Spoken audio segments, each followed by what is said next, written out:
GST मध्ये कपात केल्यानंतर कार आणि एसयूव्ही आता स्वस्त होणार आहेत। कार आणि लक्झरी कारच्या किमती 65,000 ते 8 लाखांनी स्वस्त होणार आहेत।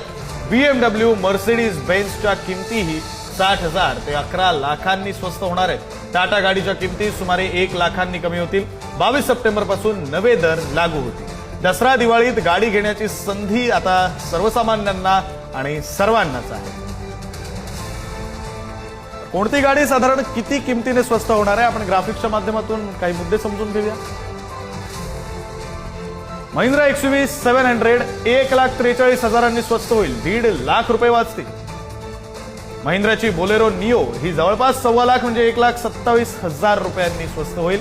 महिंद्राची एक्सयूव्ही 300 एक्सो पेट्रोल 1,40,000 म्हणजे जवळपास 1.5 लाख। एक्सयूव्ही 3 एक्सो डिझेल 1.56 लाखांनी स्वस्त होईल। थार रेंज ही 1,35,000